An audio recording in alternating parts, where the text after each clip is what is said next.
Di saat awal-awal berdirinya Orde Baru, kita pernah berjanji untuk melaksanakan Pancasila dan Undang-Undang Dasar 45 secara murni dan konsekuen. Kita berjanji bahwa kita akan menegakkan pemerintah yang bersih dan berwibawa. Itu semua pada permulaannya. Waktu demi waktu berjalan, kita lupa dengan janji yang kita ucapkan itu. Ketuhanan yang Maha Esa kita ucapkan, tapi kesetanan yang luar biasa yang kita lakukan. Kemanusiaan yang adil dan beradab yang kita dengungkan, tetapi kemanusiaan zalim dan biadab yang kita praktekkan. Sederhana saja, saudara. Hampir setiap pejabat pada posisi-posisi kunci, di awal-awal ia memangku jabatan itu, biasanya ia mengucapkan sumpah dengan lafaz demi Allah, bahwa dalam melaksanakan jabatan ini saya tidak akan menerima hadiah atau pemberian dalam bentuk apapun. Itu pada permulaannya. Lama-lama rupanya hadiah itu asik juga, mulai diterima. Lama-lama dirasa kurang, mulai menagih.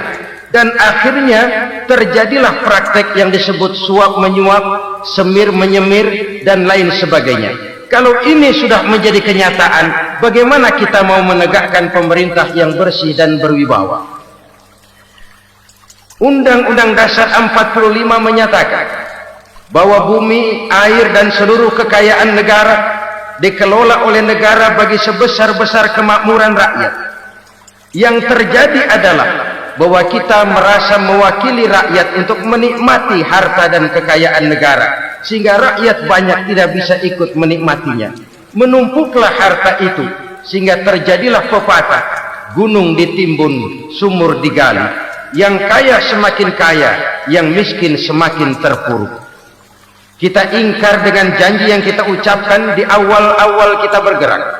Kita ingkar dengan janji pada saat kita mengatakannya dengan menyebut nama Allah, dengan mempertaruhkan nama Tuhan, sehingga pada akhirnya jabatan pun mengalami tender.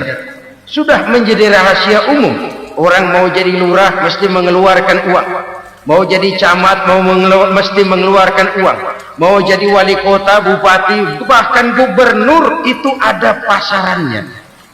Secara logika, kalau orang memperoleh satu jabatan karena banyak mengeluarkan uang, tentu pada saat ia mengeluarkan uang, ia sudah punya pemikiran, modal pasti pulang, modal pasti kembali.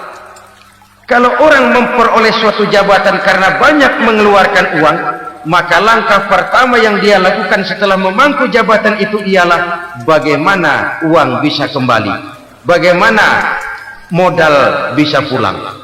Kalau modal sudah pulang, pikiran berikutnya bagaimana supaya dapat untung. Lalu kapan mau bekerja untuk kepentingan rakyat? Itu nomor 18.